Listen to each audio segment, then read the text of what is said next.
In those early days of Olympic wonder, when winter sports meant braving the actual brutalities of nature, a peculiar tradition took root. It was a time when ice skating wasn't confined to the sterilized, air-conditioned confines of an indoor arena. Oh no, dear friends. It was a grand spectacle, played out under the open sky, with Mother Nature cropping up like an uninvited guest. Picture this: snowflakes tumbling down like bemused acrobats, wind whistling more tunes than an overly enthusiastic karaoke lover, and athletes trying to gracefully dance across frozen lakes without an appreciative, synchronized swan in sight. It all began in 1908 at the Summer Olympics in London. Yes, you heard that right. Ice skating in the summer. Because nothing says tradition quite like a surreptitious glance at the seasonal handbook. Picture a hapless Edwardian ice dancer in layers of wool, twirling elegantly while perhaps hoping no mischievous deer decided to join in an impromptu foxtrot. And before you ask, yes, this also meant that at one point, competitors were required to navigate around all the treacherously pleasant British puddles. Now, fast forward to the Chamonix Winter Olympics in 1924, which finally embraced the chillier seasons. The laws of frostbite had seemingly decided that winter just might be the more appropriate backdrop for these events. Enter a resilient group of women skaters, puckishly determined to face elements that would send most of us diving under blankets with steaming mugs of cocoa. Imagine pirouetting to the whispered accompaniment of wild winds, perhaps to the bemusement of a few owls, utterly contemptuous behemoths of pending respectability. These pioneering athletes, bundled like marshmallow warriors, twirled amidst whirling snowstorms with a level of grace that ballet dancing snowmen would envy. Their skates scrawled doodles across nature's own notepad, the ice sometimes resulting in splotchy Arctic's versions of modern art. They skated amidst both peals of laughter and the odd errant goose who mistook their movement for an early Flying South tutorial. As the Olympics marched on through the years, outdoor skating remained a dazzlingly chilly affair for some time, imbuing participants with a certain hardy rosemary reputation. It demanded a balance of focus and fortitude, with an acute awareness that the snowdrift leaned sharply towards the drama of the unpredictable. Never was there such a place for sportscasters to creatively interpret the slapstick potential of the world of figure skating. You can almost imagine narratives beginning with, and thus Mildred narrowly avoided checking the ice for temperature fidelity with her elbow. Winter sports had a charm all their own, where victory sometimes meant being carried off on a stretcher rather than slipping on a competitor's forgotten flask of hot chocolate. Before departing, athletes exchanged tips, typically on the subject of defrosting cheeks and noses. And as they pirouetted into posterity, leaving behind ice shards for young skaters to trip over one day, the sounds of their skates merged gently with the rustle of pages in history's great book. So, as you snuggle deeper under your covers, drifting through the whimsical twirls and spins of old, remember those brave athletes who dared to dance through the snow and wind, resiliently cloaked in wool and wonder. Perhaps, somewhere in the breath of the night, you'll hear the faint echo of those valiant blades, whispering tales of yore like gentle lullabies. If these stories help you drift off, please subscribe to the channel. It would mean the world to me.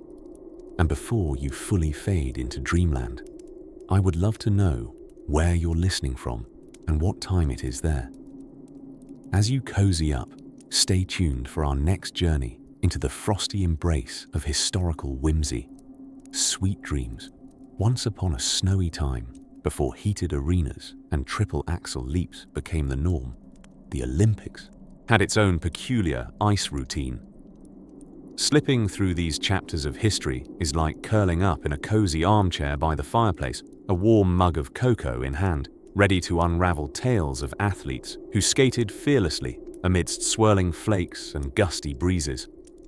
And so we glide onto the scene of the Winter Olympics of 1924 in Chamonix, France, the year when ice skating went rogue, desperately seeking shelter from the elements. only to find itself hopelessly exposed. Picture this. Brave participants donned in layers of wool, their skates latched tightly but often still hostage to the whims of Mother Nature who, in all her chilly benevolence, decided that a snow flurry or two mid-performance was the best way to distinguish the truly determined from the merely zealous. The event was more improvisational theatre than strict sport, a delightful clash of grace and gravity, challenged by the icy whims of the outdoor setting. Indeed, wind-assisted had an entirely different meaning in those days. Take the fearlessly elegant Sonia Henny, who emerged onto this frosty stage at just 11 years old, her skates carving mesmerizing patterns into the snowy surface as she attempted to hypnotize both judges and the gentle flurries surrounding her. Though the medals evaded her grasp that year, she would later be remembered as the figure skating queen who looped, leaped, and spun her way into history. Her tender age merely a footnote, as significant as a misplaced snowflake upon a glacial giant. The ice rinks of yore were leagues apart from today's climate-controlled marvels. Instead, they were temporary creations of frozen water and elbow grease, akin to nature's own skating masterpieces. Strategically located in the heart of alpine wonderlands, the rinks were nestled among towering peaks and huddled under vast skies, a canvas so beautiful it almost made one forget about the erratic snowstorms blotting out the horizon. Almost. There existed an unspoken bond among these skaters, forged in the icy hands of fate and frigid temperatures. They braved not only their competitors, but often spotting polar bears at the edge of their icy stages would not have been entirely surprising. The symphony of skates' edges scraping against the frost offered a fitting soundtrack to the ballet of winter sports, a refined dance of majesty and defiance, of art versus nature. As the skaters twirled artistically to the music of the open-air orchestra, which occasionally hummed along in gusty accompaniment, one couldn't help but marvel at their resilience. After all, what was a potential championship lost to the elements compared to the true victory of pirouetting right into the history books? It was the kind of scene that made one appreciate dawn tea in bed a bit more and, perhaps, question the occasional meltdown over minor nuisances. For however fascinating the technical twirls and enchanting spins were, it was the myriad of bizarre interruptions that truly iced the section cake of enjoyment. Storms would occasionally set the scene for unexpected dramatic flares, snow accumulating on costumes, skirts swirling dramatically in blustery gusts, providing the extra flair for which no choreographer could plan. Such elements added a touch of dystopian gladiatorial spice to what might have been a standard contest. Leave it to Old Man Winter to keep the suspense alive. Yet beneath the whimsy and capricious weather, the athletes of those bygone snowscapes bore unshakable dreams. They advanced across the ice with pioneer spirits, displaying a joyous camaraderie. For after all, it's not every sporting event that necessitates both competitive spirit and concerted efforts to spot where the ice ends and soft, cushiony snow begins. So, dear listener, as you snuggle deeper into your duvet fort, dream a little of the plucky pioneers of outdoor Olympics past, those figures of snow and ice who wove themselves into an epic fabric of frozen time. Reflect on a simpler era when the world wasn't so neatly packaged in temperature-controlled bubbles, but rather surrendered to the fiercely elegant dance of nature's whims. And as you start to drift into your own sleepy reverie, know we'll soon journey through another enchanting tale of human perseverance, woven lovingly into the chronicles of history. For now, let the delicate rustling of bygone winters lull you softly into slumber.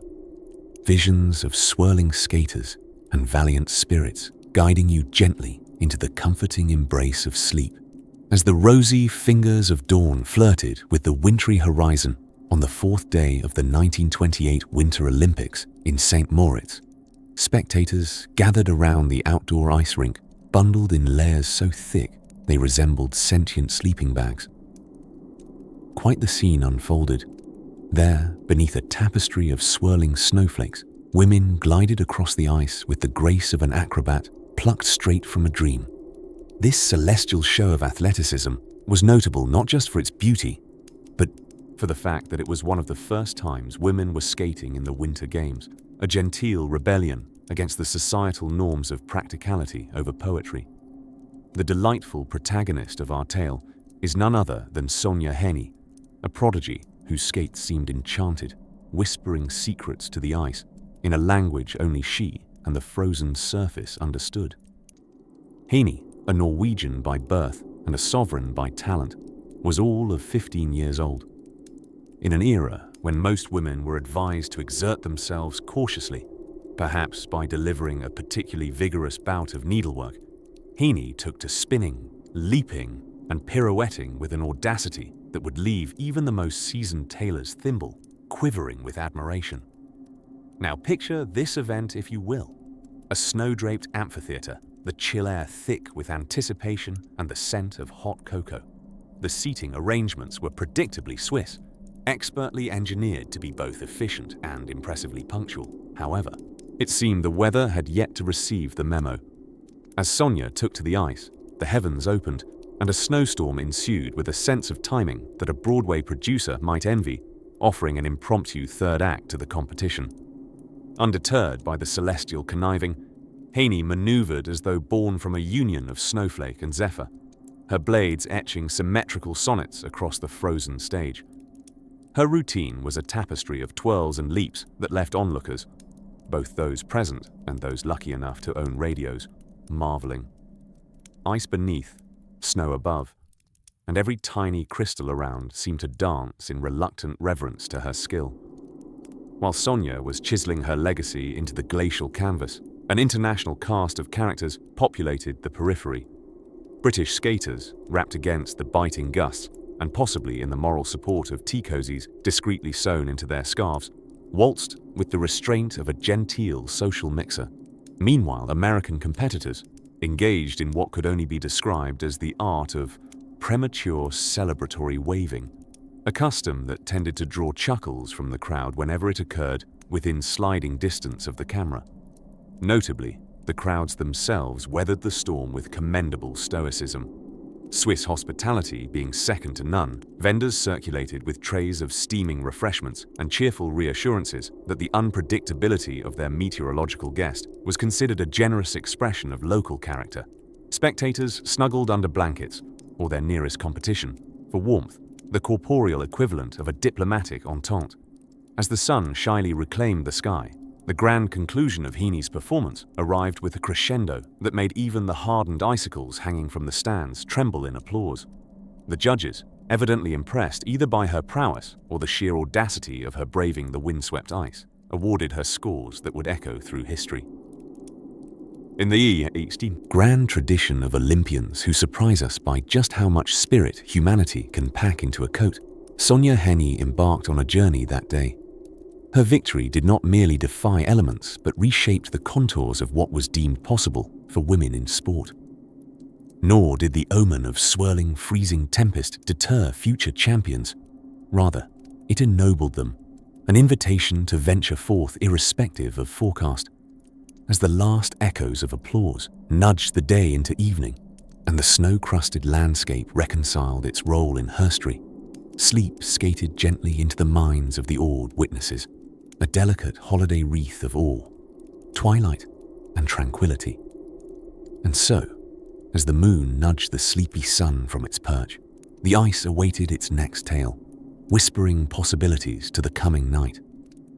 Once upon a time in the delicate lace of the 1920s, when everything felt like a vintage postcard come to life, the magical world of outdoor ice skating unfurled its chilly wings at the Winter Olympics. This wasn't your usual posh gathering on sparkling indoor rinks designed for pirouetting and suave salchows. No, this was the era when the sky was the only ceiling, and the elements decided to meddle, serving surprises like a particularly cheeky maître d'. Imagine then, if you will, the debutante event of figure skating at the 1924 Chamonix Winter Olympics.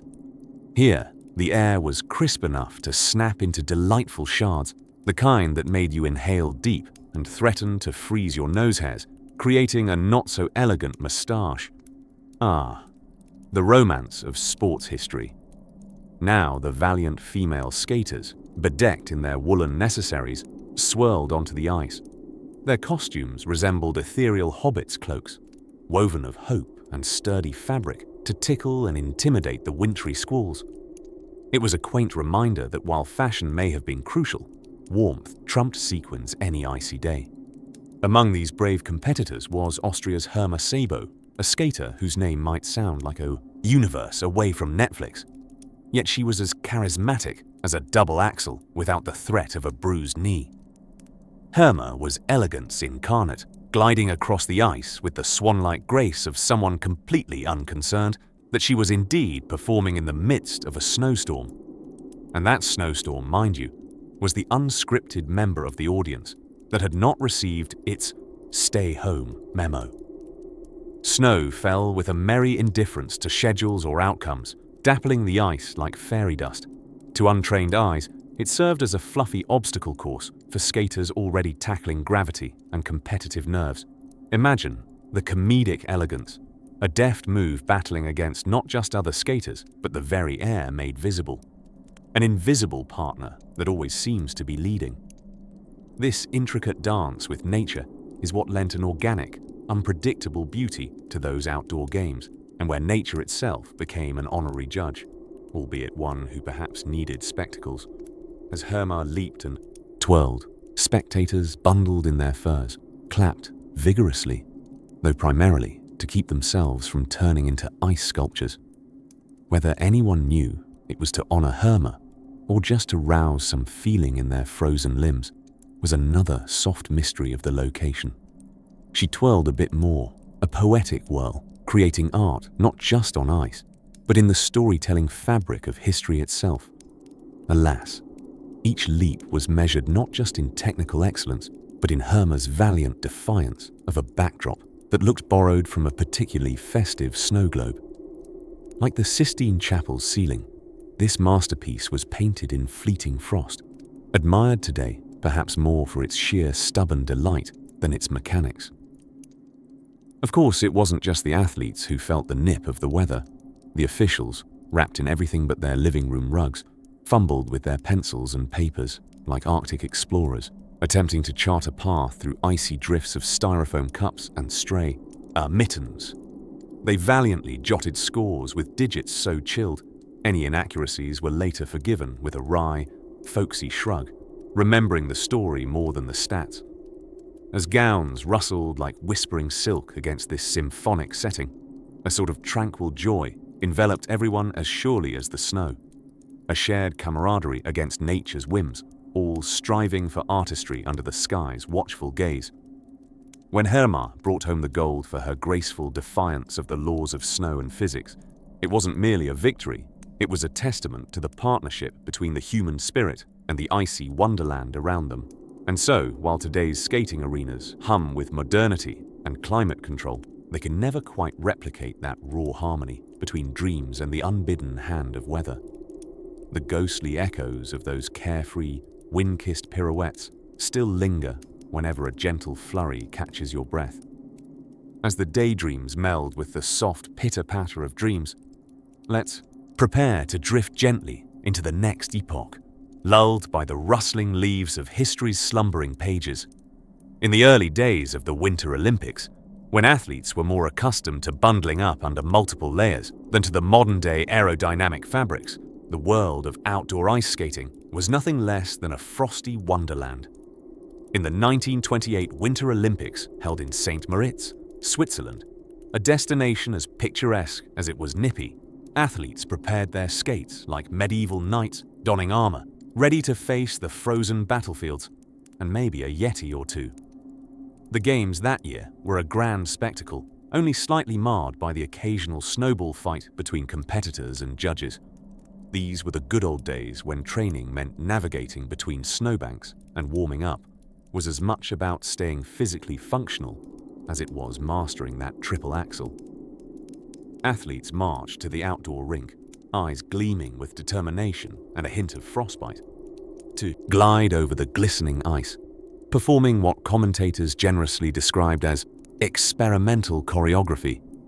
Women were dazzling participants of this chilly contest of elegance and endurance. Each step on the icy canvas met with a gentle swirl of snowflakes, the air filled with a dreamlike mist, as if Mother Nature herself was conducting an icy lullaby. An understated yet prominent star, Sonja Henie of Norway, a bright-eyed 17-year-old, twirled her way into history, skillfully demonstrating that frostbitten feet were merely an inconvenient detail when skating towards Olympic glory. As the crowds watched, wrapped in a cocoon of scarves and hope, she spent as much time in the air as on the ice, pioneering techniques that would redefine the sport, perhaps inspiring generations of figure skaters to come, specifically to ensure proper winter clothing before stepping onto the rink. In between events, enterprising athletes warmed their hands beside strategically placed kettles of hot cocoa, exchanging stories about their journeys, often involving daring treks through snowy mountains and humorous misunderstandings with foreign customs officers. Meanwhile, officials valiantly tried to maintain accurate scores, even as numb fingers struggled against their quills. Prominent among these tales was the audacious effort to introduce a new type of skate, one that supposedly guaranteed flights rather than mere jumps, leading to a few unplanned detours into snowbanks and one very confused ski patrol. Honestly, such was the life of a Winter Olympian before the convenience of indoor arenas tamed the elements, when each performance required not only technical skill, but also a formidable resilience against winter's unpredictable temperament. There was charm in the chaos, a camaraderie amidst the cold, and a delightful absurdity in watching majestic spins shared equally between athletes and snow as they wove a tapestry of sport across the ice, sometimes landing a jump, sometimes executing a choreographed interpretation of a human snowball. Evening would beckon with a soft pink sky, draping the mountains in an inviting glow, promising restful dreams to all who dared the icy stage.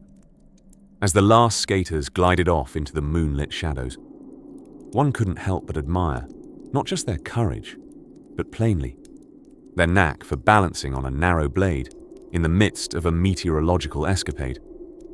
But as the distant chime of a cowbell signaled the close of competition for the day, a cozy village gathering admittedly more interested in hot toddies than medals lay just ahead. Within the confines of a bustling, fire-lit tavern, competitors exchanged tips on the best skating routes and best tactics to fend off hypothermia, though, truth be told, the tips often veered more towards the liberal application of humor rather than practical advice. There, in that warmth shared by fellow skaters and storytellers, the legends of Olympic outsiders spun their magical yarns, tales that gently rocked their listeners into the soft embrace of twilight, hinting at the gentle more that awaited them on this infinite adventure through time and trials. As the firelight flickered and stories lingered in gentle whispers, a fresh blanket of snow began to cover the sleepy little hamlet of St. Moritz. The night descended, cooling the rinks for another day's graceful games, and with a knowing nod from the mountains, a soft invitation to explore the oft-whispered garden of tomorrow unfurled, prompting its curious seekers to drift onward with easy steps. In the elegant history of the Winter Olympics, there lies a chilly chapter that celebrates outdoor ice skating. Imagine, if you will, glistening ice rinks framed by snowy landscapes, where figure skaters danced not just to amuse judges, but also to avoid hypothermia.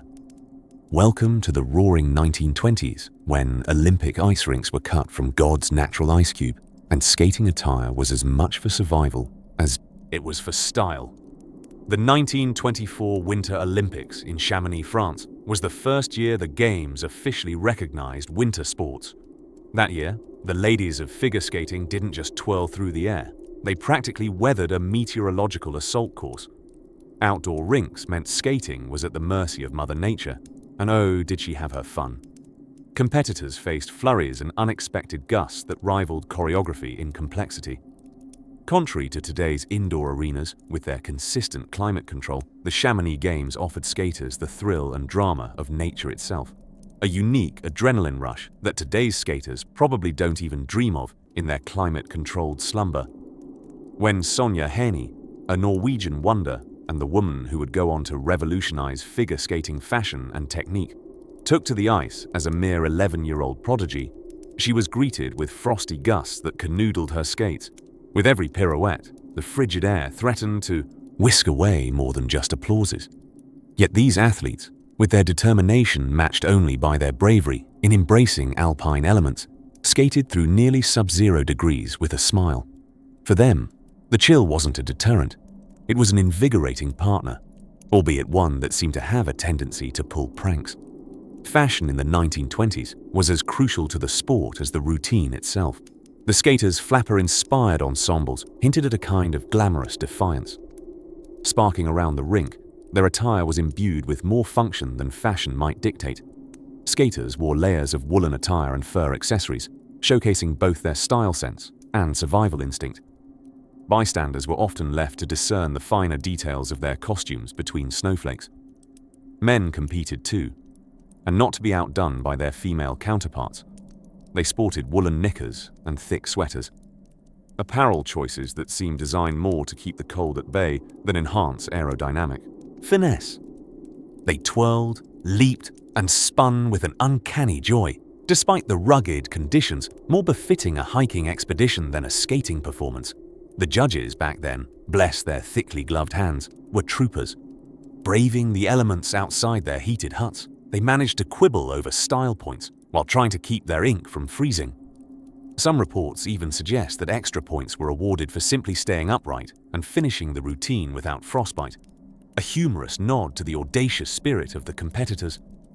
The backdrop of the Grand French Alps only added to the artistry. Imagine skating against such majesty. Nature was both the stage and the orchestra. Spectators who gathered in anticipation of witnessing this outdoor spectacle were met with an experience as raw and untamed as the northerly winds themselves. It blended a carnival of climates with one of sheer human grace and willpower. As night fell and temperatures dropped, the final notes of music signaled the end of each day's contest, accompanied by the gentle patter of receding snowfall and audience applause from the clouds themselves. Skaters, audience members, and judges retreated with a newfound camaraderie, a shared reminiscence of triumph against the inconveniences and caprices of wintry weather. And thus, evening descended upon the quaint little town, its murmuring quietude punctuated only by the soft shuffling of boots on powdery snow. A night over Chamonix meant reflecting upon the day's frosty frolics as fires crackled invitingly within rustic lodges. This was a time to thaw, not just toes, but tails, to swap skating stories over steaming mugs of hot cocoa. As we drift away from this slice of bygone Olympic delight and prepare to unfold our next adventure, let us rest, pondering how the dance of skates upon outdoor ice symbolized not merely competition, but a poetic embrace with the very elements that make winter itself so whimsically unpredictable. In the early decades of the 20th century, figure skating wasn't the crisp, ice-gliding elegance we know today. Picture skating outdoors, in the full mercy of Mother Nature's whims. The golden days when it wasn't uncommon for a snowstorm to be just another skate partner. The year was 1924, and the Winter Olympics in Chamonix, France, was no place for the faint-hearted. Open-air ice rinks awaited skaters, a canvas frigid enough to make even the most seasoned skaters wish they could swaddle themselves in wool from head to toe. Indeed, just a hint of cocoa on chilly morning breath was the fashion statement du jour. Now, let's paint you a scene as you drift into a gentle slumber. There stands Sonja Henie, a budding talent from the snow-laden landscapes of Norway. Just 11 years old at her first Olympic outing, this wizened prodigy had surely realized that staying upright would be her greatest victory. Imagine the tiny skater, layered so heavily in woolen attire that she might have bounced rather than fallen, gliding through what was more a wintry art performance than a contest. Skating outdoors had its fair share of unpredictabilities. On any given day, the audience, often parents and locals bundled in blankets, sipping suspiciously robust, complimentary mulled wine, would cheer while simultaneously weaving frost into their eyelashes. The ice had a quirky personality too, deigning to camouflage patches of snow as extra pom-poms on skaters' costumes, creating unanticipated choreography moments that ballerinas could only dream of mastering. For skaters like Heaney, it was an adventure of balance, not just on the ice, but in nature's symphony as gusting winds conducted an unscheduled orchestral accompaniment. Gusts would sweep through with the authority of a stern dance coach, sometimes twirling athletes like they were leaves on its breeze. Cold air theft was real. As they inhaled, each skater could only hope their breathless wonder was figurative, not literal. Let's not forget the dedicated timer, watching eagerly as skaters spun, jumped, and occasionally, yes, involuntarily, sat. His stopwatch clicking amid the almost tangible sounds of skates slicing ice was a silent vow to remember, or perhaps forget, every hiccup in performance. Nevertheless, every chilly misstep was greeted by polite applause, accented by the gentle undulation of fervent well-wishers huddled under makeshift tents.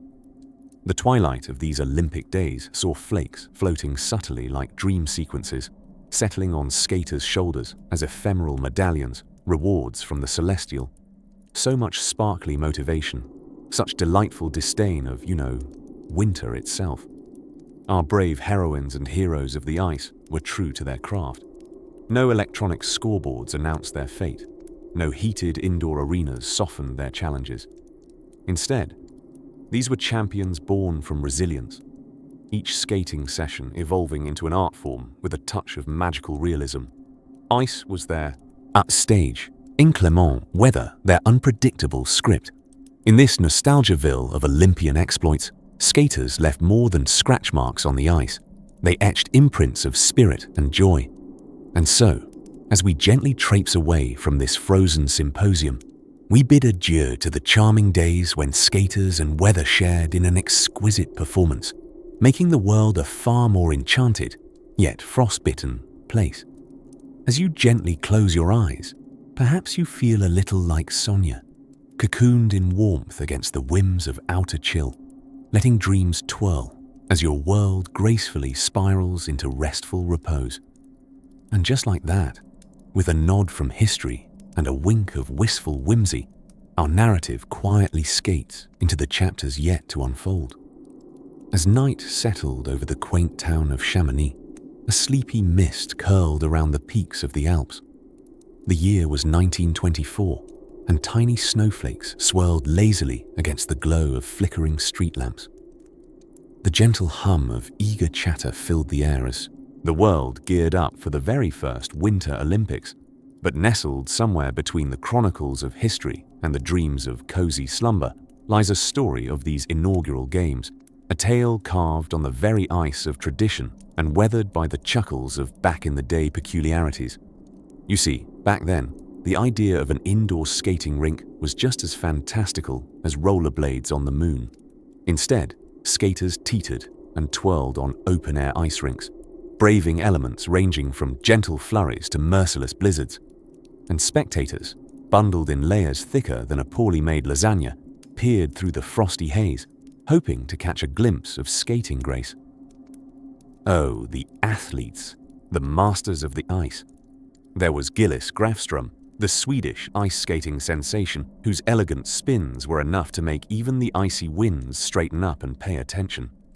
Wrapped in his woolen attire, Gillis glided across the outdoor rink with a mesmerizing ease, a moving silhouette against the white expanse, his breath visible in the chill. His performances were so dazzling that one fan reportedly mistook him for an actual snowflake, solemnly apologizing for trying to catch him with her mitten. But Gillis wasn't alone. He was joined by the fearlessly spirited Sonja Heaney, a Norwegian skater whose determination was rivaled only by her youth. At the tender age of 11, Sonja skated as though the very snowflakes made way for her.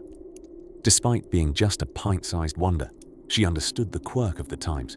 If you can't dazzle them with technique, enchant them with sheer frozen audacity. And the crowd adored her. Even when gusts of wind threatened to carry her off like a wayward winter leaf, Sonja persisted with a smile as bright as a midsummer's day, proving once and for all that age and weather were no match for raw talent and youthful exuberance. Part of the charm of these games lay in their authenticity. No safety nets, no backup plans, just a hearty handshake with Mother Nature and a pact that, come snow or shine, the show would continue. In fact, weather became an unexpected fan favorite. One particularly gusty morning, as the spectators huddled in the stands, snow began drifting so heavily across the rink that the judges had to rely on the skaters' outlines, like some avant-garde art show where the main exhibit decided to wander off into the winter fog. For the athletes themselves, the challenges of skating outdoors provided ample fodder for friendly banter and camaraderie. Everyone had their own tales of unintentional double axels performed in knee-deep snow, or unexpectedly close encounters with friendly, yet intrusive, snowmen cheering them on from the sidelines. And of course, amidst the laughter, there were the phenomenal exploits, the feats of human spirit and sporting excellence, undeterred by the elements. It was these stories that would etch the names of these pioneers into the annals of history, ice skates carving their way into a legacy that would someday marvel indoor audiences with tales of daring outdoor exploits. Now, as the final notes of Gillis's routine drifted into the night and Sonia's laughter echoed across the crystalline landscape, the 1924 Winter Olympics of Chamonix softened under a blanket of starlight. The stories of bravery, camaraderie, and downright frosty shenanigans were tucked under the layers of local lore, cherished and well-loved. But just as our chapter winds down, let us glide forward softly, yet inevitably, into the warm embrace of what awaits. For the winter air, though brisk, has yet more secrets to unfold, guiding us gently onto the next icy path of history's slumbering landscapes, where dreams of snowflakes and triumphs await. In the gentle shroud of a winter's evening, under the watchful gaze of a grinning moon, we shift our focus to the ice-cold world of skating revolution. Picture this: February 1932, and the Winter Olympics are unfolding across the snow-draped arms of Lake Placid, New York, a place that sounds like it should be the centerpiece for a suspense novel rather than a global sporting venue. But don't let its placid name fool you. The conditions were anything but serene. Now let's slip into our cozy time machine and imagine the scene through the eyes of a fascinating figure, Sonia Haney, a waif-like wonder on ice with the heart of a snow-coated lioness. This was her third gold-winning performance, her blades whispering secrets to the frozen lake beneath. But let's not get ahead of ourselves. There's much ice to skate upon before we reach her triumphant leap onto that top podium, in this magical time when the Winter Olympics were still earning their keep. Figure skaters like Sonia dazzled audiences by turning circles on every chilly adventure Mother Nature threw at them. The organizers, in their infinite wisdom, thought, why not host the ice skating event in an outdoor arena? Perhaps they wanted the athletes to have a stronger bond with nature, or maybe they just enjoyed watching their colleagues shiver in style. Whatever the reason, it was a decision only behind a warm hearth could one appreciate. Imagine the athletes' morning ritual before braving the elements, sitting beside roaring fires in quaint cabins, sipping on piping hot mugs of something potent enough to wake a sleepy, century-old pine. These Olympians had a special technique for donning their costumes, which included layer upon layer of knitted wool, somewhat resembling the world's most graceful yet efficient walking and talking toasters. With nerves as steely as their blades, they ventured out into the icy expanse, where the air was crisp enough to crackle with each exhale. Skating under such conditions wasn't just a test of skill, but also of imagination. The swirling snowflakes might just fancy themselves part of the competition, frolicking in choreographed jumbles as though vying for entertainment rights. Now, picture a gaggle of judges, outfitted in their puffiest warmwear, bundled like reluctant yeti who forgot they were supposed to be fearsome and instead looked awkwardly adorable. They squinted from behind frosty spectacles, trying against all odds to discern a salchow from a lutz through the occasional snow squall. One judge humorously wondered if they should score Mother Nature's show instead and give full marks for originality and flair. Despite this meteorological sideshow, Sonia and her fellow skaters enchanted the crowd. Oh yes, they omitted all the glitters without the help of gold sequins, which, after all, risked vanishing under layers upon layers made necessary by the frosty breath of the New York chill. The skaters performed with such grace that even the snow seemed to pause mid-air, taking notes on proper form. And so, with each elegant sweep across the ice, Sonia etched her name into history. Her performance was not just a mark of excellence, but a silent ode to the tenacity and humor needed to navigate an outdoor Olympic event. A series of twirls and jumps later, she was rewarded with the ultimate acknowledgement, a gold medal warmed by victory, yet still capable of doubling as a soup bowl given the right circumstances. As we glide gently to the edge of this chapter, leaving behind the swirling spectacle of outdoor ice skating, we pause to admire the regal resilience of those early Olympians. They balanced their dreams on edge in the bitter bite of February winds, crafting a legacy that reminds us that history, like winter, can charm with a puckish grin. With the recent echo of skates still twinkling in our ears, we begin to envision a different kind of winter wonder, a tale of those who preferred to leave the ice behind them altogether, seeking warmth and refuge in the arms of roaring fireplaces and stories spun around a crackling hearth. The frosty winds whispered secrets across the icy expanse that would one day be known as Stockholm's Olympic Stadium of Winter Wonders. It was the year 1928, a time when wearing sequins on ice was as daring as skating with no mittens in February. Gathered at this snowy spectacle were pioneers of winter sports, or as they prefer to be remembered, champions of the noble art of staying upright. Among them was Sonja Henie, a name that would become synonymous with figure skating finesse. But on the frosty morning of February 14th, she was just a 15-year-old in a fur coat, determined to prove that triple-toe loops could indeed become the next great global thrill. Her peers twirled around her, battling not just the daunting task of executing a flawless performance, but also the occasional snowflake that tumbled from the overcast sky as if to offer its own critique. The outdoor ice rink was a peculiar mix of human ingenuity and Mother Nature's whimsical meddling. Trees stood as spectators, clothed in frosty elegance, while icy gusts seemingly tried to test the skaters' fortitude. Imagine performing a salchow just as a rogue winter breeze spins you into your own version of icy capoeira. It was not uncommon to see skaters embracing a sudden pirouette, a trademark move they certainly didn't rehearse. As Sonia took the ice, the world felt still, anticipating the magic she would conjure. In that moment, she embodied the spirit of a snow leopard, both fierce and elegant, gliding gracefully across a frozen moment in time. The skates sliced through the ice with a gentle hiss, an ode to the silent poetry in motion. The audience seated outside on wooden benches and bundled in more layers than a well-stratified yogurt parfait, watched with bated breath. Unbeknownst to many, the snowy Scandinavian landscape held mischievous little secrets. Hiding beneath the surface, a few spirited sprites made it their mischievous mission to ensure that no skate blade ever felt truly secure. Yet, Sonia danced with the impish creatures of icy air as if in on the joke. Her movements, seemingly choreographed to the rhythm of a gentle lullaby that only she could hear.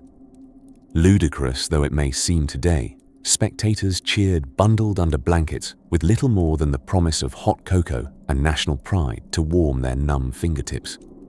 As Sonia twirled effortlessly into her final pose, the imaginative Norwegian had captivated hearts and inspired a generation with dreams that twinkled just as brightly as the snowflakes that continued to fall.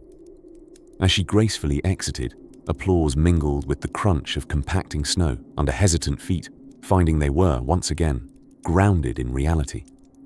The skaters that followed tried in earnest to mimic the effortless charisma she had left in her wake.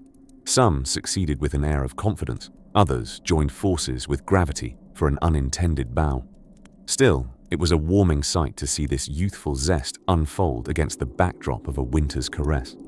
Present-day figure skating aficionados dreamily envisage performances indoors with heated atmospheres and polished perfection. Yet even with all that coziness, The picturesque snowflakes drifting by were surely a missed companion.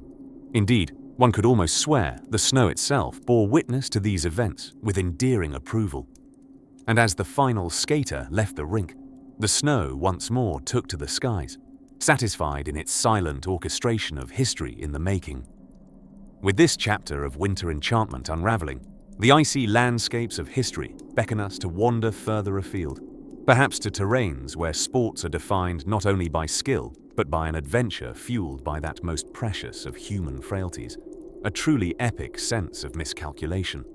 With a gentle whisper of wind through threads of time, let's glide into an enchanting chapter of Olympic history, where a brave ensemble of women took to the ice in an era when the idea of being warm was often just a pleasant afterthought, much like cucumber sandwiches at a picnic in the Arctic. It was the frosty landscape of St. Moritz, Switzerland in 1928, and the Winter Olympics were making their second ever appearance, a marvelous spectacle as splendid as a moose pirouetting in a tutu. The Olympics had invited almost everyone in the world who didn't mind a little snow in their hair while they watched lithe figures carve ovals into glistening ice. Against the fetching backdrop of powdery mountains and chimneys puffing polite wisps of smoke, a group of women competitors prepared to defy not just gravity, but also the frigid elements. It was, after all, 1928, a time when ankle-length sweaters were trendy, if not entirely practical for an athletic endeavor. This was an era when refrigeration wasn't just a feature of kitchens, but also happenstance with any outdoor gathering in winter. These intrepid skaters approached the ice, not as it is known today, polished and groomed with the precision of a Swiss watchmaker, but as nature herself might present it. Windswept and speckled with impudent snowflakes, a natural knock-knock joke played by the weather. The snow danced mysteriously across the surface like a crowd-pleasing theatrical fog, masking the competition with an icing sugar grace. Enter the dashing and determined Herma Planck-Szabo, a Hungarian athlete whose reputation skated ahead of her, announcing her as the reigning queen of women's figure skating. With a flourish, Herma performed as though the chains of gravity were mere frayed threads. She twirled and soared with the kind of elegance usually reserved for figures spun from dreams and spun sugar. The air was crisp, as if nature itself held its breath, enchanted by the ballet on ice. As spectators huddled closer, clutching steaming mugs of vin chaud, a rare mixture of hot spiced wine and hope for warmer toes, the scene hinted at an admiration that warmed the chill, even if just for fleeting moments. Though Herma didn't win a medal that year, her grace and poise, wrapped snugly in a rich tapestry of resilience, left an indelible impression, much like tracking snow indoors on your favorite knitted rug. The unpredictable nature of outdoor ice events wasn't just a narrative of endurance and defied odds. It had its humorous elements too, akin to a goat twiddling its hooves as it figured out how to navigate a steep hill. On more than one occasion, the skaters had to play a quick game of dodging snowflakes before landing their axles. Judges, with the stoic demeanor of poker players, often found themselves dusted with snow, looking every bit like very serious snowmen in formal blazers. But despite the swirling snow and occasional lubrication applied by the unexpected dampness of the ice, there was a magic woven into the spectacle, a fabric so rich in its textures of tradition and innovation that the tapestry continues to unfurl to this very day.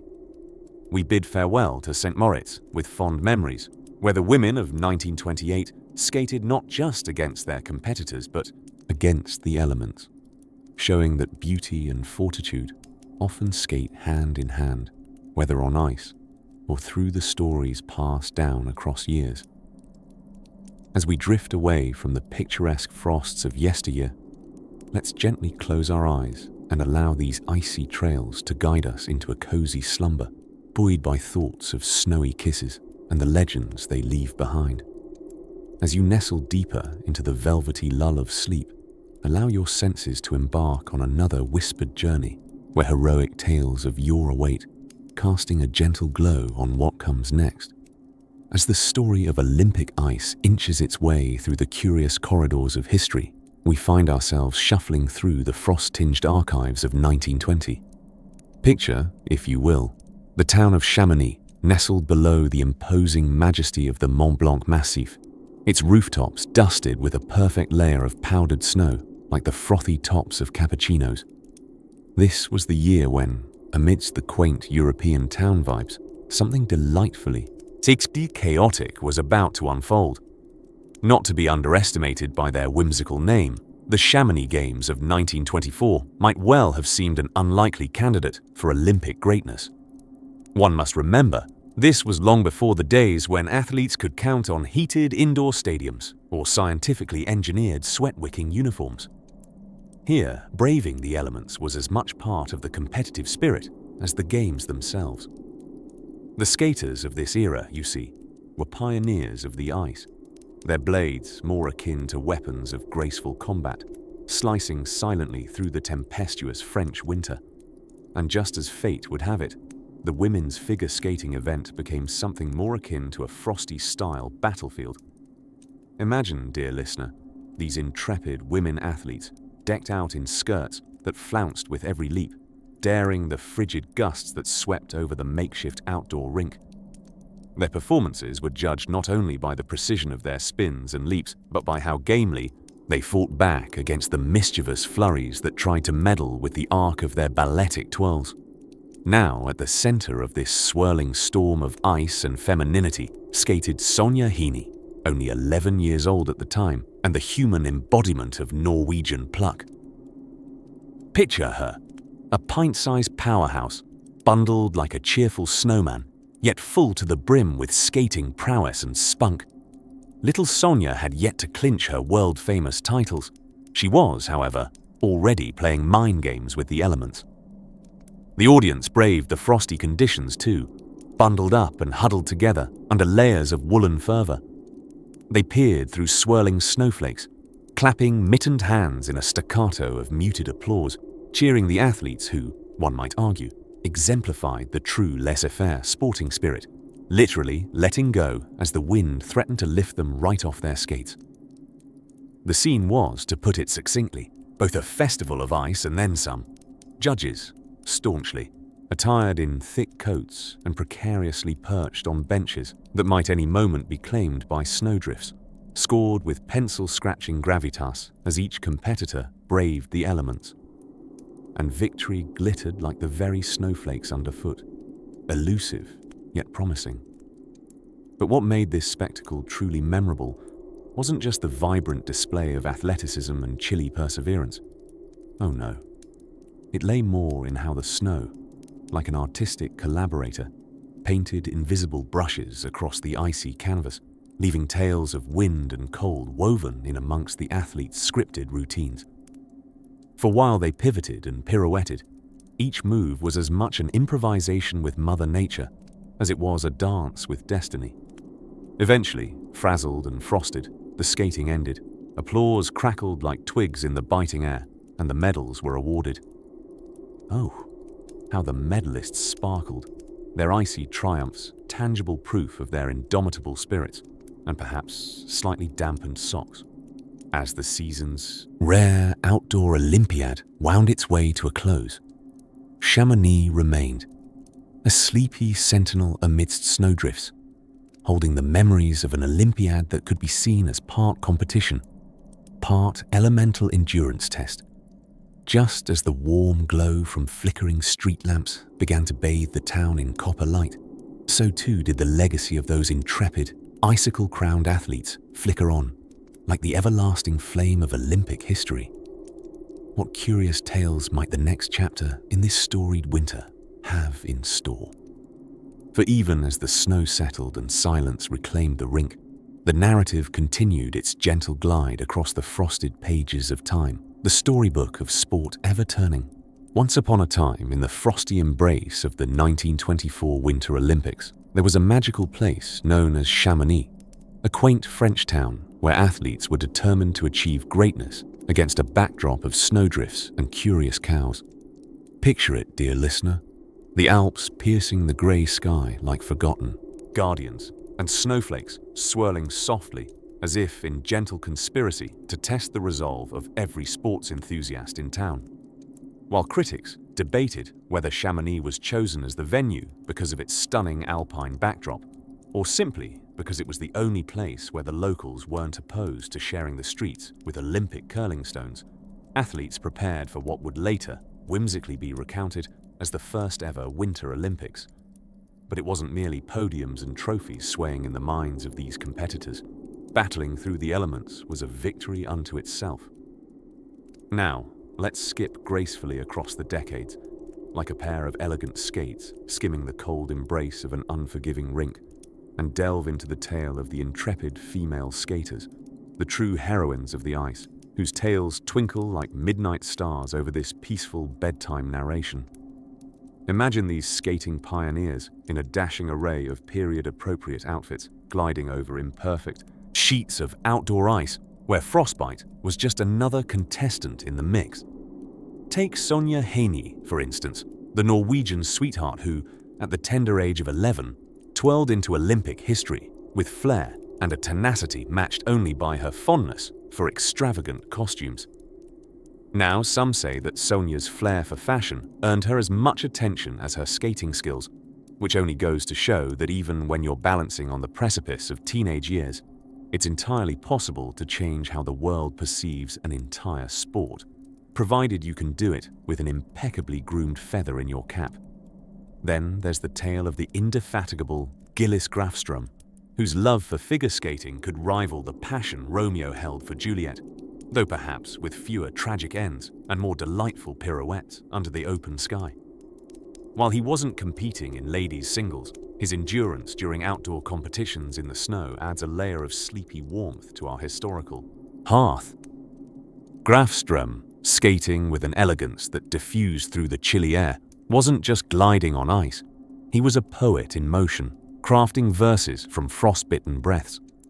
As the athletes raced and danced their way through snowstorms and less than ideal conditions, one can only imagine nature herself chuckling softly, amused by the skaters' mid-spin antics battled with blustery winds. These early Winter Olympians, with cheeks aglow from brisk air and dreams alight in their eyes, brought thrilling performances to a cheering world that eagerly drank mugs of cocoa in their honor, even if they knew not what intricacies lay within a triple salcho.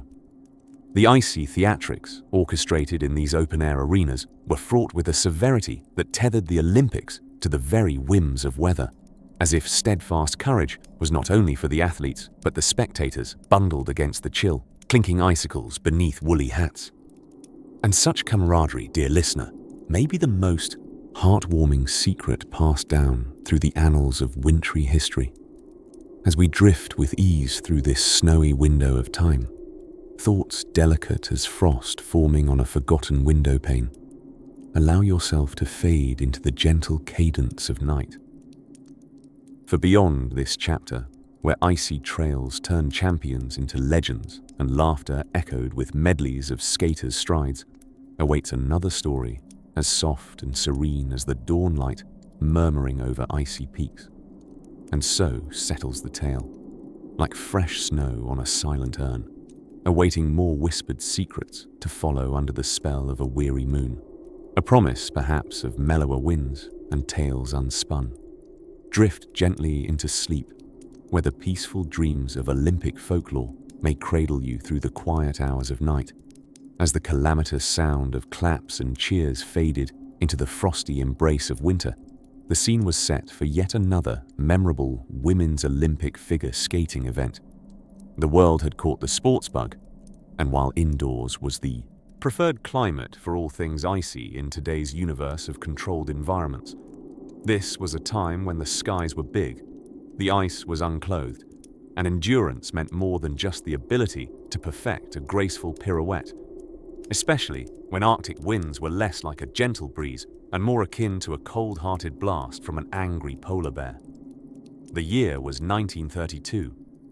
The place, Lake Placid, New York, a quaint and rather chill setting for the Winter Olympics, where distinguished lady skaters donned not only their sequined costumes, but entire ensembles designed by the era's foremost experts in Arctic survival. These were the champions who plowed through late January snowflakes with the same nonchalance as a stroll down the Champs-Élysées, assuming, of course, the Champs-Élysées suddenly transplanted itself just north of Vermont and succumbed to the whims of an unpredictable weather system. On this particular morning, the ice rink, usually painted with a canvas of crystalline reflections, was peppered with snow, and the omnipresent spectators huddled together under layers like chattering penguins, exchanging assurance that the bird species sure were onto something with their approach to group body heat retention.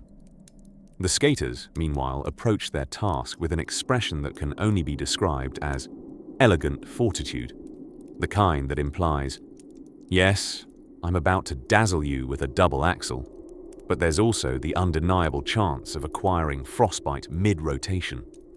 Our highlighted heroine of this frozen fairy tale was Sonja Henie, the Norwegian marvel who seemed to have been sculpted by the Norse gods themselves.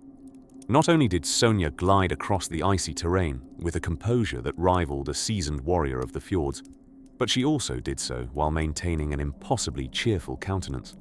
Not an easy task when faced with wind chill that threatens to rearrange your facial expressions into an entirely new language. Competitors gathered their cozy scarves more tightly around necks, gapingly exposed to the frigid elements, while judges squinted through snowflakes the size of butter pats.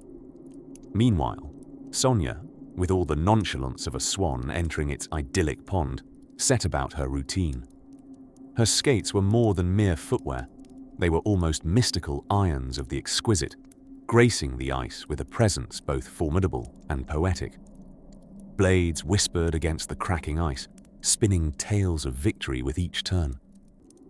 Sonja, with a lightness that defied the dense winter air, performed leaps that seemed more akin to a snow hare at play.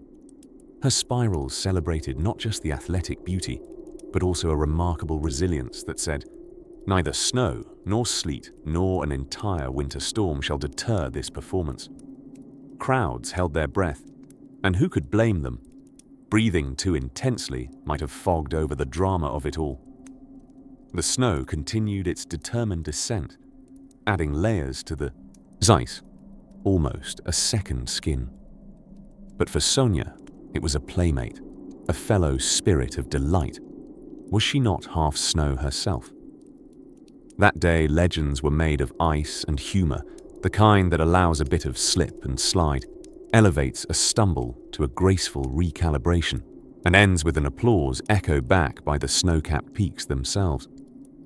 As Sonja's performance drew to a close, a gentle hush settled over the rink as the snow relented, almost as if bowing to her prowess.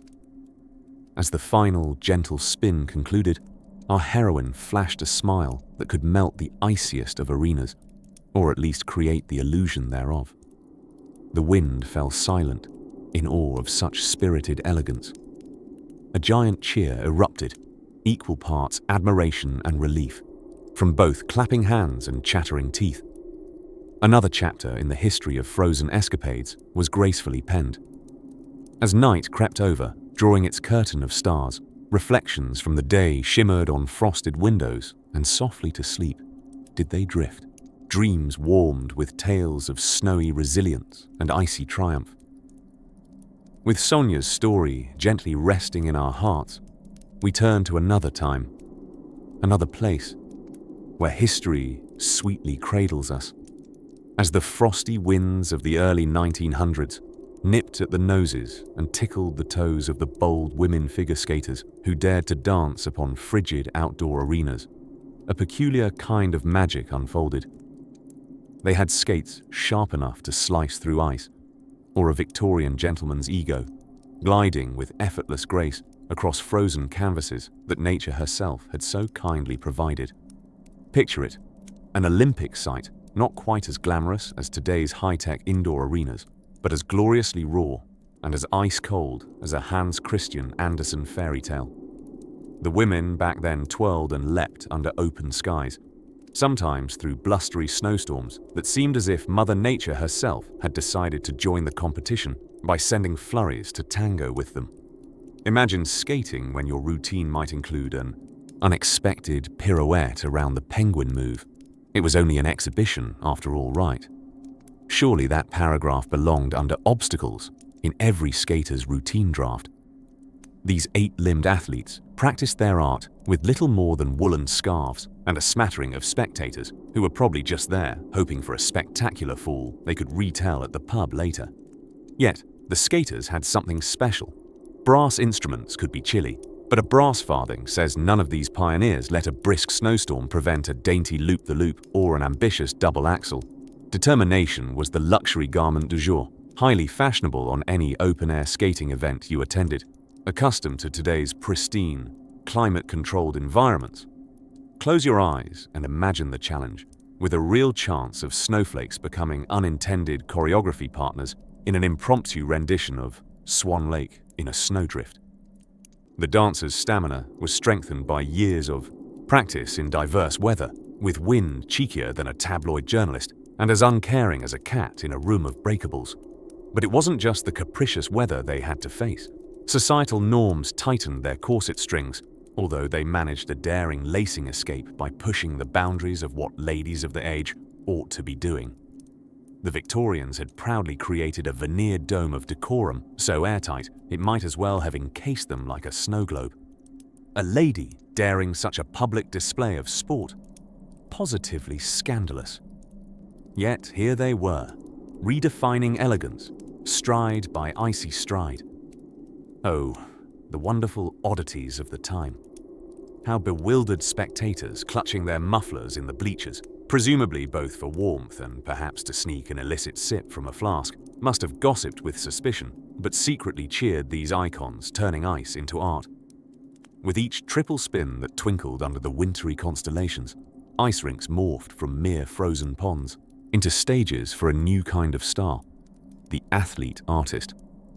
Amidst these elements, competitions were often delayed until the ice was sure enough, even by the tortoise-pace standards of early century, requiring artisans to wield sledgehammers at rogue ice chunks. Occasionally, someone would stop updating their handwritten scorecards as they applauded, surely adjusting his monocle to capture the sight of a beautifully executed Lutz across rough, crackling expanses. And so, amidst the giggles and gasps, the girls clad in layers of wool and gossamer ambition became unwitting trailblazers. They caressed the ice with blades that scraped yet another line in the history books, dictating the unscripted prose of progress in precarious outdoor arenas. If walls could talk, so could frozen runoff trains, and they'd echo stories of courage, not glazed over by warming helmets indoors. As you recline, pondering these pioneering women and their steely yet scintillating resolve, think of how the world stretches forward in leaps and twists, much like them. Relax into the narrative, knowing each snowflake on a skater's cheek was yet another challenge embraced and overshadowed by their graceful arcs. And as night closes in, drawing a soft blanket over our tale, let's glide smoothly from the frosty embrace of this chapter into another, always mindful that history takes all the charmingly frosty figures and shapes, a warm, familiar timeline upon which we tread. Picture yourself, dear dreamer, in the crisp, frosty air of early 20th century Chamonix, France, where the ever-so-adventurous Chamonix Valley hosts the inaugural Winter Olympics of 1924. Now, it might interest you to know that these Winter Games were held in harmony with nature, a time when sporting events were an intimate dance with the elements, quite literally on thin ice. Amidst this snowy spectacle, one event melted its way to warmth in the spectators' hearts: ladies' figure skating. Imagine, if you will, our valiant heroines gliding across the ice with a grace that defied the chilling winds. Their performances were not unlike painting on a canvas that varied with each breath from the mountains, a touch snowy, dash breezy, and a sprinkle frigid. As you snuggle deeper into the coziness of your blankets, let's bring into focus a particularly charming character from our tale. Herma Sabo, a Viennese figure, skating virtuoso. Herma skated as if she were weaving an intricate lace pattern across alpine water turned to ice. Her performances charmed the socks off judges and spectators alike, leaving everyone, including the judging committee, somewhat reluctantly handing her the gold. It is rumored that one of the judges was so mesmerized by her performance that he attempted a pirouette while announcing her score. However, it wasn't always elegance on ice. The weather played hide and seek, mostly seeking to interrupt with blustery gusts that thought themselves more talented than the skaters.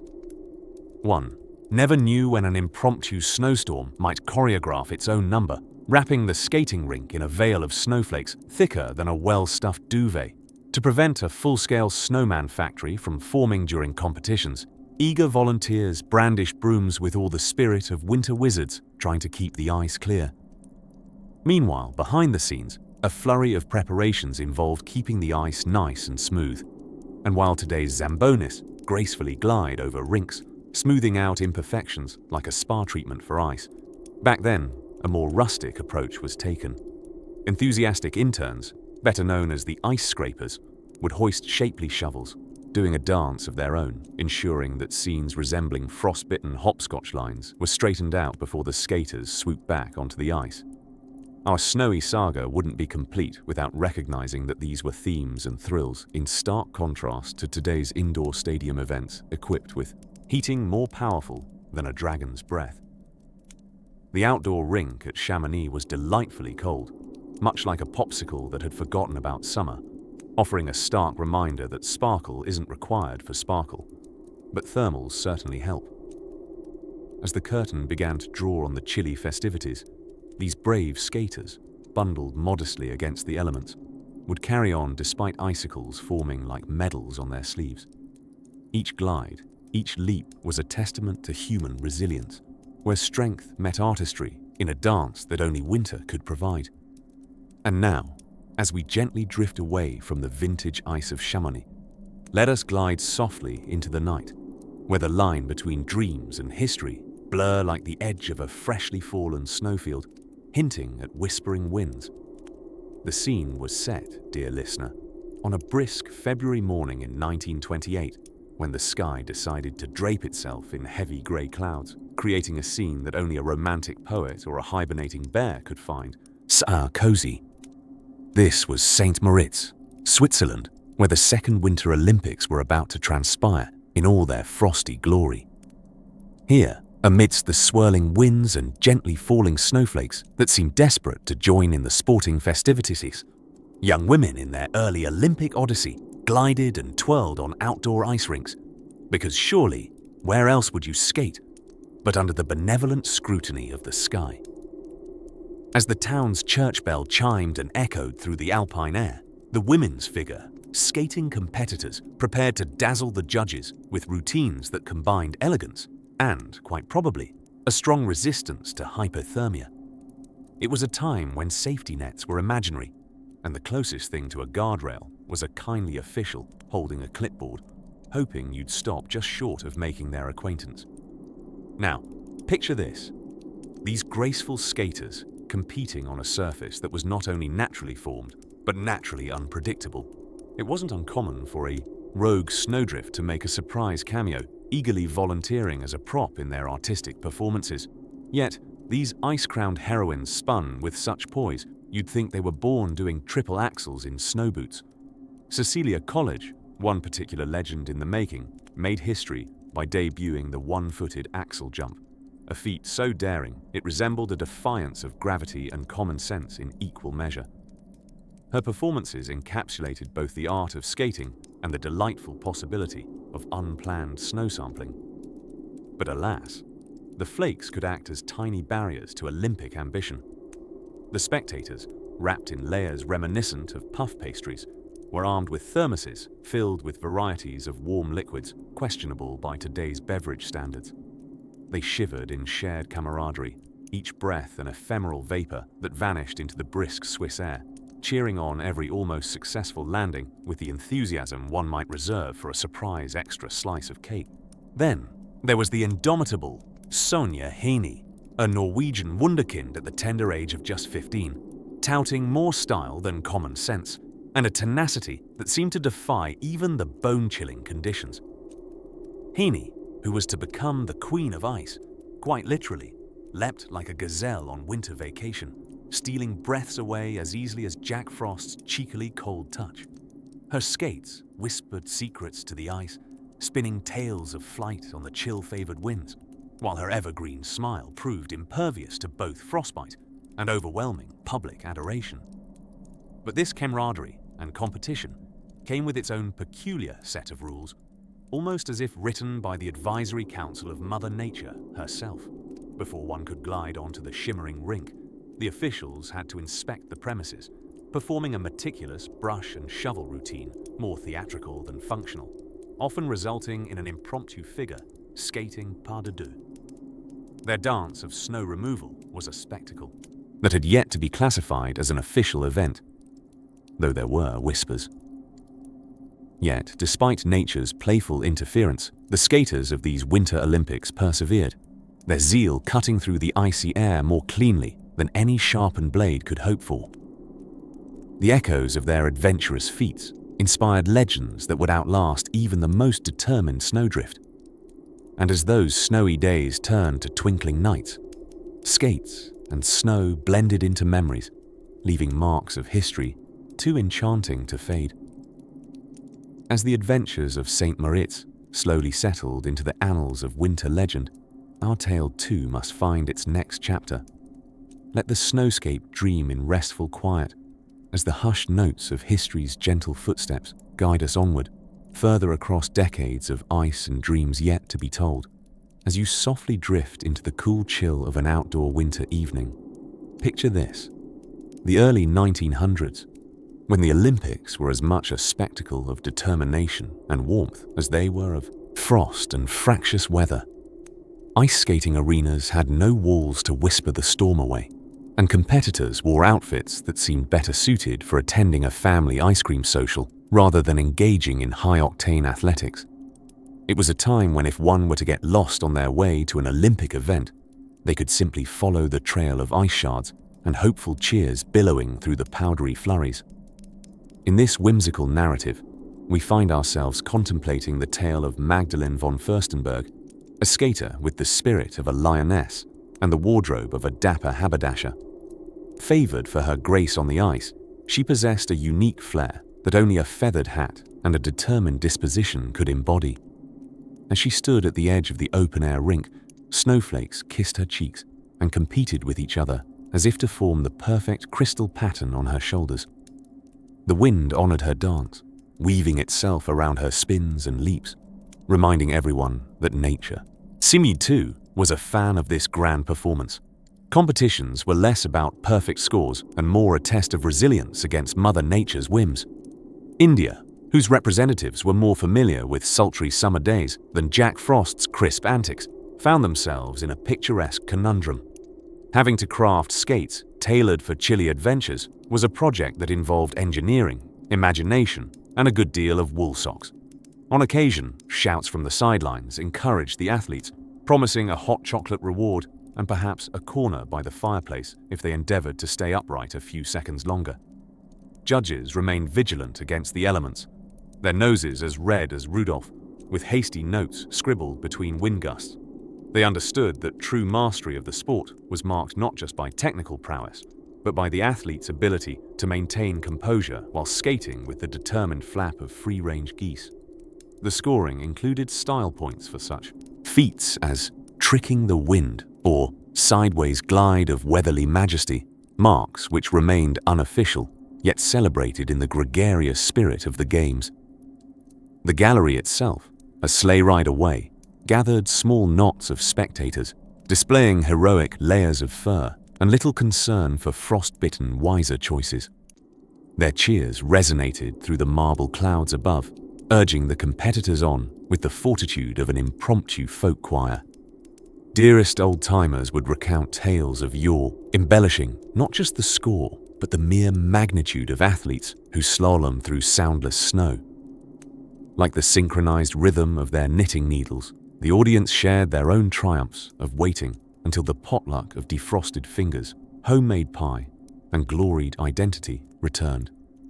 Losses and victories swirled as one ethereal entity.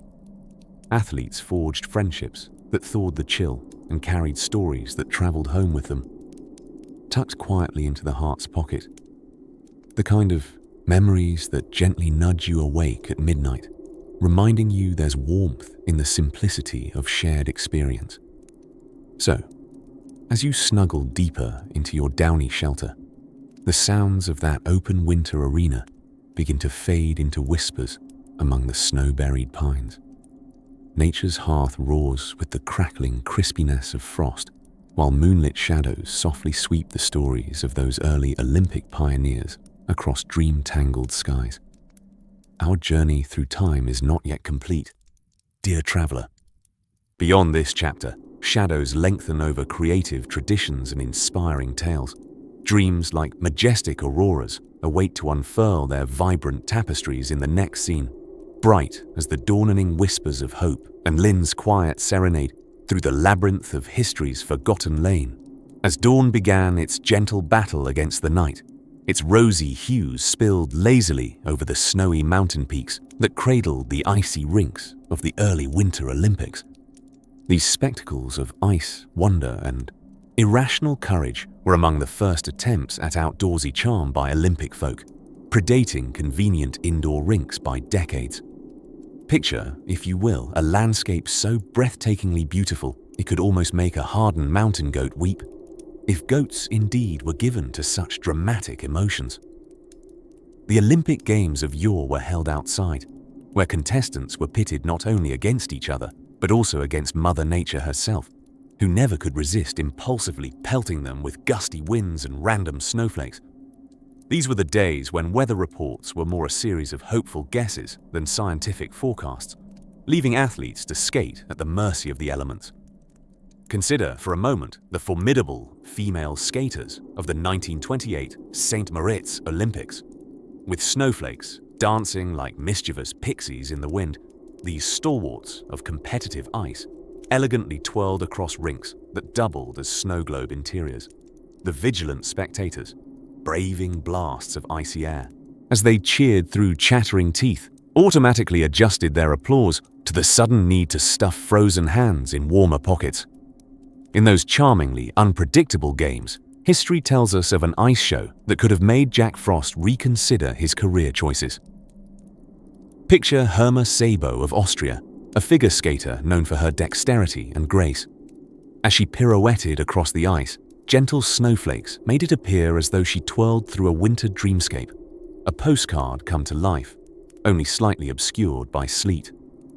The swirling snow was less an obstruction and more an enthusiastic cheerleader, leaving the audience to wonder if the elements were conspiring to steal the thunder or merely showing off a bit themselves. With every glide, Herma seemed to whisper history's secrets to the snow-covered Alps. She danced not only with her own balance, but with layers of woolen attire, lovingly hand-knitted, to guard against the chillier aspects of high-altitude skating. Attire that might have been better suited for a ski chalet than competitive aerobics, Herma traversed the boundaries of time, perhaps dreaming of how future skaters might sigh in equal parts horror and admiration. Alas, skates of the 1920s lacked the modern finesse of today's carbon fiber wonders.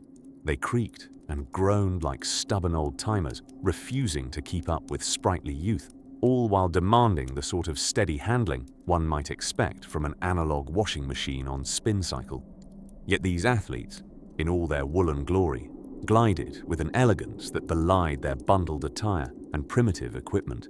And just as we begin to imagine the determination in Herma's heart, let us turn our gaze to Sonja Henie of Norway. At a tender 15 years old, this petite powerhouse glided across the rink as if to prove youth's advantage lies not in nimble choreography alone, but perhaps in a resistance to frostbite as well. She twirled with the unaffected grace of someone who thought nothing of an icy caress on her cheeks, capturing hearts along with medals. Through the comfortingly muffled hush of fresh snow falling on the rooftops, these women spun and leapt, defined not so much by the icy winds as by the inner warmth of improbable dreams, refusing to yield to either man or nature by sheer determination and layers of strategically placed thermal socks. So, as the shadows lengthened into another snowy evening, let us leave these indomitable skaters twirling gracefully through history's pages. They'll keep spinning eternally young and unyielding, while the snow whispers their stories to fresh dreams in waiting. Now, with thoughts of these pioneering spirits, let's let that charming wintry spirit carry us forward. When next we meet, we shall find ourselves in yet another corner of Olympic history's sprawling quilt, tucked warmly under the covers of time's gentle embrace. As the sun began to dip below the horizon, painting the sky with strokes of purples and oranges, a gentle hush fell over the sleepy village of Chamonix. It was 1924, the year when the world decided it was time to freeze water in the name of peace and competition and call it the first Winter Olympics. Despite the serene beauty of that snowy French town, the setting was anything but quiet, especially considering the athletes from 16 nations filling the narrow streets as they prepped for the main event. Sure, they had all participated in ice-related antics before, but there's something particularly special and slightly absurd about skating outdoors when your ice is more resistant to staying frozen than it is to supporting an elegant double axel. Among these athletes were the pioneering women, their skates gleaming like silver under the whimsical glow of lampposts that stood firm against the chilly gusts. It was these ladies who drew the most admiration and bemusement from the townsfolk. After all, witnessing women dash across the ice in frilly skirts was as delightful as imagining a group of flamingos arriving unexpectedly at a penguin party. Picture, if you will, Sonja Henie, a 13-year-old Norwegian skating wonder whose exuberance brought an enchanting air to the outdoor rink. Sonja didn't just skate, she twirled like a snowflake caught in a whirlwind, her movements so graceful that it hardly mattered that she was skating in attire that could double as a holiday tablecloth. Back then, a woman braving a snowstorm on skates was part sportsperson, part meteorological marvel, and entirely competent at convincing her male compatriots that the frigid air was merely invigorating rather than disruptive. You see, the ice rink had a charming habit of showcasing natural weather events. A gentle snowfall would become a partner in their dance, each flake catching the light, adding an ethereal quality to their routines, or at least that's what the spectators preferred to see, rather than admitting that visibility had dropped to near zero.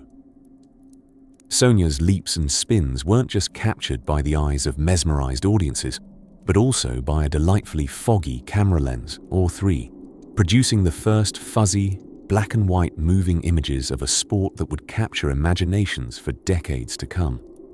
But back in the 1920s, as the wind nipped at noses and fingers, these women were making history and having a rather snowy time doing so. And let's not forget the merry bands of improvised musicians, consisting mostly of brave individuals who held instruments with hands wrapped in several layers of wool, determined to coax tunes from recalcitrant reeds and strings that had nearly fused to their owners due to the cold. Their spirited renditions of local folk songs had quite the knack for transforming shivers into smiles, the authentic soundtrack of an outdoor winter games. Ah, the joys of the Winter Olympics in its nascent form. A curious amalgamation of athletic prowess, elemental challenges, and the quaint yet persistent threat of being a human popsicle at any given moment. Yet as the stars began to twinkle in the heavens, each one like a tiny spectator in the vast dome above, the athletes knew they were a part of something remarkable, laying groundwork on an icy canvas for the dreams of generations to come. With each delicate glide and artful spin, these skaters composed a tapestry of chilly charm and competitive camaraderie that would warm hearts as much as winter gloves during the inevitable freeze that claimed the outdoor rink each night. And so, as the icy winds began to settle and a deep peace cloaked the sleepy village once more, the stories of that winter's day whispered softly through the snow-covered trees, from who had the finest spin to which nations clashed with the snowplows in an effort to clear the rink for the upcoming event. A soothing call for reflection, cozy and gentle, begins to wrap around the village now at rest, hinting at more tales yet unraveled and adventures continuing with the next dawn's light. As dreams drift in on the gentle currents of history, perhaps the very air is waiting to reveal its secrets anew on this delightful icy stage. The year was 1932, and winter was particularly frigid. Yet amidst the swirling flakes and echoing winds, our scene focuses on the picturesque Lake Placid, which, before being swarmed by half the world's population, was a quaint little village nestled deep within the Adirondack Mountains.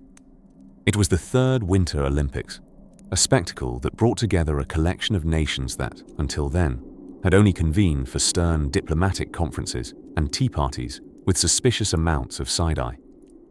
Back then, the Olympics were still testing out their wintry legs, unsure if they were trailing gracefully over the frosty landscapes or enthusiastically face-planting into a snowdrift, uncertain of their direction but full of enthusiasm nonetheless.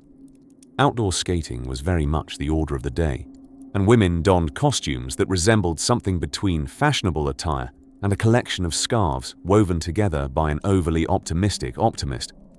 As these daring women glided across the natural ice arenas, the weather simply refused to cooperate in any civilized manner. Snow rarely paused to consider itself a spectator and consistently insisted on wildly participating, often hiding the ice under a fluffy white layer, much akin to enthusiastic frosting on a very large cake. And yet, our heroines skated on, mere mortals overshadowing the gods of weather with each elegant leap and graceful twirl. Sonja Henie, a Norwegian lass with the poise of a ballerina and the competitive spirit of an icebound Viking, was the reigning queen of the ice. It is said, even whispered, that her spins were capable of generating their own weather patterns. Legend has it that she could alter the trajectory of a blizzard with a particularly spectacular axle. Sonja delighted audiences with movements, yet though astonishingly beautiful, even Jack Frost himself set aside his mischief to ponder the artistry of human endeavor. Her victory was as expected as it was delightful, with applause echoing through the frosty breezes, lending warmth against the icy gales. The ice was not simply a canvas for athletes, but a meeting ground for cultures and a battleground for quirky weather. While temperatures froze tears on cheeks and turned breath into tiny clouds of steam, it didn't deter the gathering of spectators who came clad in coats, resembling battalions of mobile, colorful tents against the winter onslaught. Their perseverance was admirable, their motivation mostly fueled by the promise of later bragging rights, and perhaps vodka-spiked cocoa.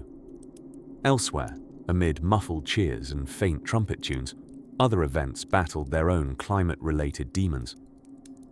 Imagine skiing before the age of sleek Olympic bodysuits, when baggy woolens and leather boots clung to athletes like needy pets.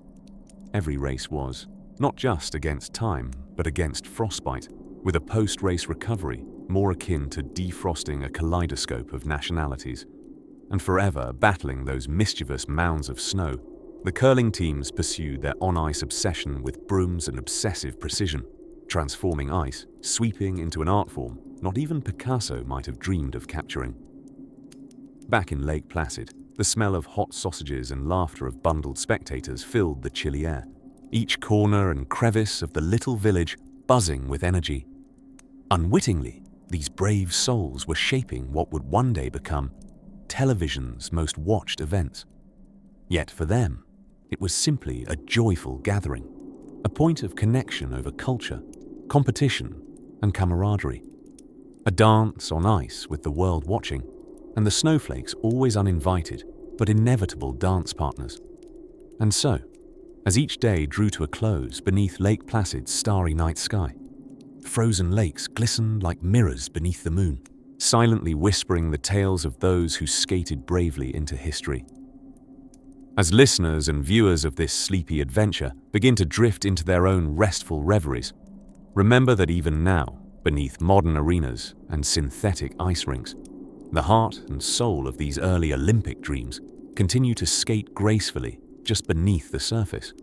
And with that peaceful thought, we skate slowly to the edge of this chapter, sensing the soft lull of sleepy anticipation for what lies ahead, as gentle as the snowflakes that once settled upon Lake Placid's shimmering embrace, as the snowflakes danced in the soft, dim light of the lamps surrounding Lake Geneva, the crowd bundled in their woolen layers, each cloaked in the anticipation of a frosty spectacle.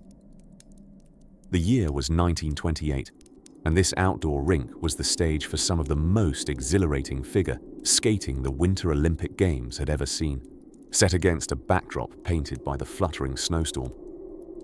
Die-hard fans determined to witness history, fashioned impromptu shelters using every imaginable piece of clothing, their eyes fixed on the ice like vigilant penguins observing an elegant waltz. It was the era when women, defying both gravity and the occasional socially imposed constraint, spun and leapt their way into the annals of winter sports. Participants from all over the globe came sliding across borders, uniting in their shared zeal for frenetic frolics on frozen water. The athletes, launching themselves against gusts that seemed determined to turn their triples into spins and spirals into unforeseen adventures, always managed to land with grace, or, at the very least, charming overconfidence. The heroine of our narrative tonight is none other than Sonia Haney, a prodigy sprightly enough to redefine the teenage phase. Imagine, if you will, a 15-year-old in a frosty wonderland, twirling with an infectious spirit that seemed to say, "How dare you think snowstorms could dull my sparkle?" She danced across the wintry stage as if winter itself was her eager partner, each snowflake competing to catch the hem of her frosted costume. Sonia didn't just bring her skate skills to the rink, she brought showmanship, tossing in glamour and delight like confetti at a parade of poised penguins. Glistening sequins sewn into her costume caught the soft glow of street lamps turned spectators, and the audience watched, agog, as Heaney swirled in snow flurries, each spin punctuated by a dazzling smile that could melt glaciers. Contrary to any icy antagonist one would expect, the snowflakes proved to be enthusiastic accomplices, flitting about her in a dynamic duet. With each jump, she'd cast a glance that seemed to suggest, "What better than a snowstorm to intensify your twizzle?" It was a saga of skill set amongst landscapes that resembled a well-iced dessert, spooned more generously by Mother Nature than asked for. The surrounding mountains, stoic and clad in white, acted as majestic spectators, their peaks barely seen through wispy clouds, no doubt nodding in approval at the display beneath them. When Sonia took her final bow, treading off the ice with all the grace one can muster with toes numb from cold, the world had changed a little. She had sparkled against the challenges of both weather and expectations, transforming what could have been mere combat against cold into a festival of motion. She left an enduring impression upon the sport, the embodiment of elegance, artistry, and an indomitable steadfastness that even the fiercest winter could not crack.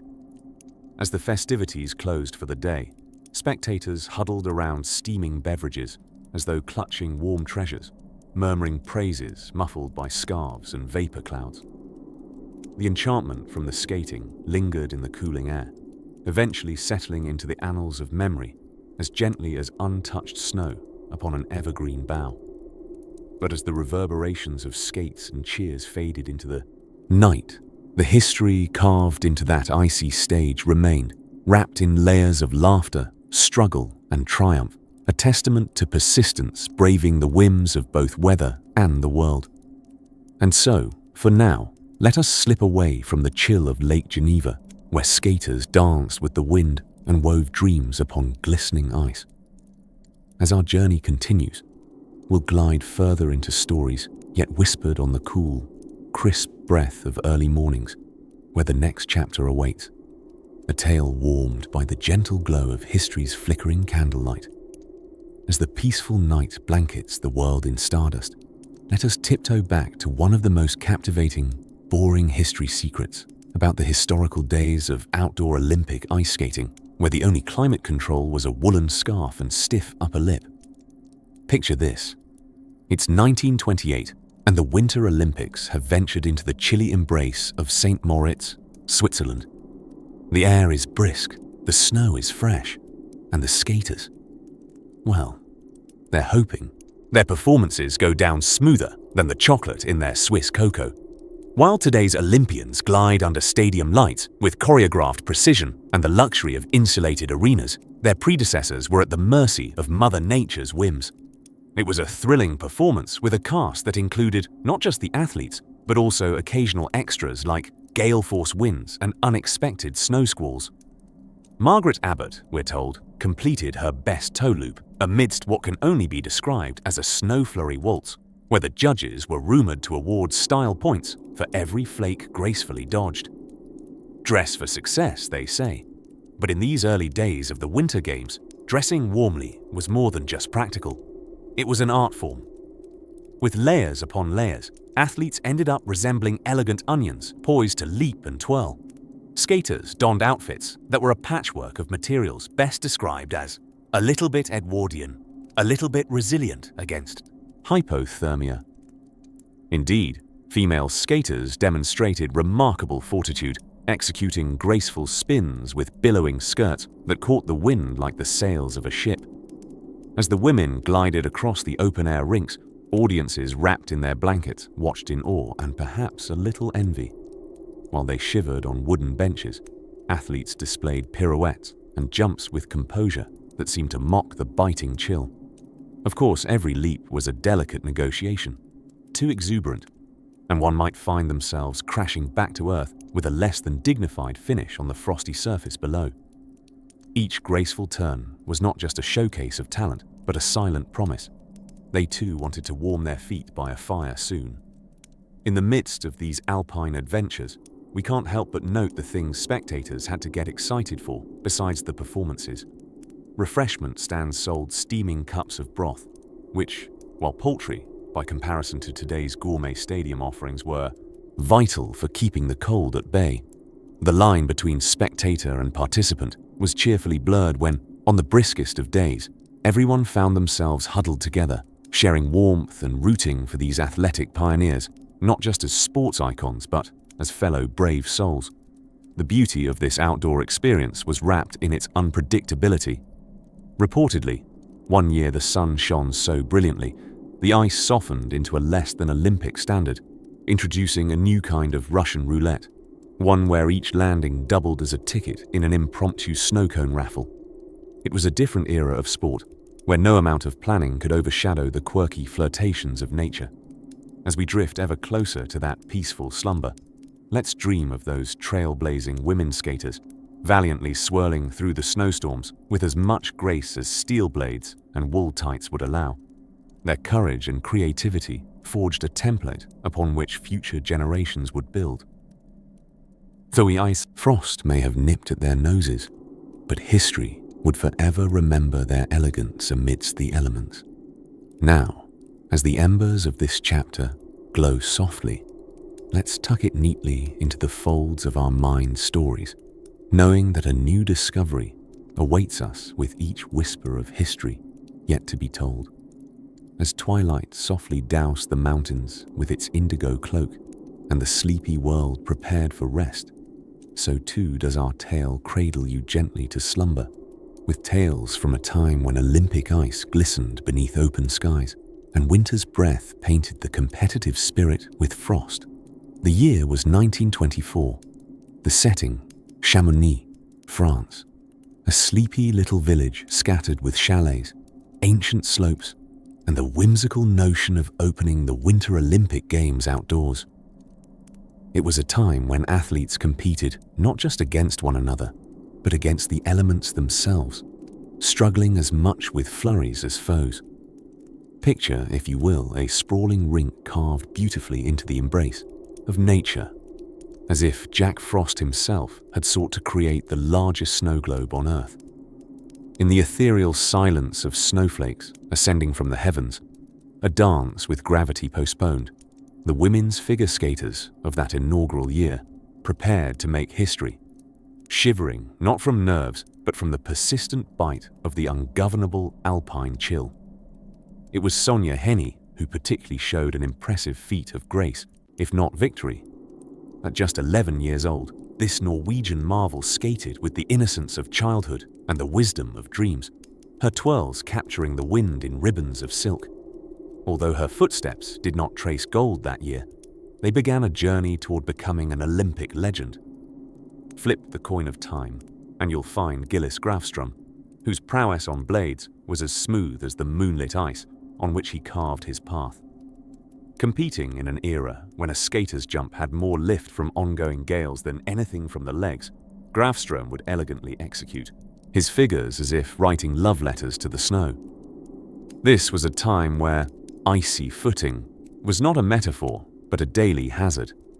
Fascinatingly, in this early epoch, speed skating looked less like a precision sport and more akin to a gathering of particularly friendly neighborhood kids, gambling across meandering frozen paths instead of racing on the surgically precise tracks of today. The windswept oval in Chamonix provided not just a racing ground, but a landscape where, shall we say, artistic interpretation of rules. The finish line often marked more by someone tripping over it than crossing.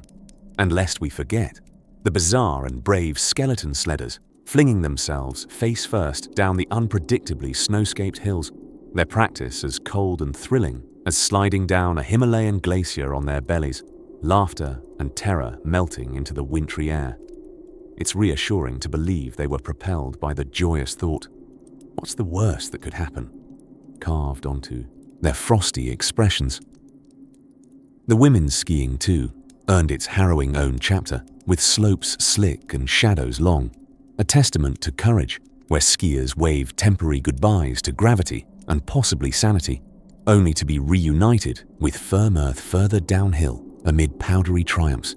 It would be remiss not to mention the curling with its gentle grace and sweeping artistry, as suited for the tranquility of dawn as the hush of twilight. But one suspects that the real winner was the sport's ability to invent the curl-relevant stretch wardrobe several decades before athleisure took the spotlight. These games marked not just a series of competitions, but a canvas where human perseverance, humor, and absurdity sketch stories that have lulled generations to sleep.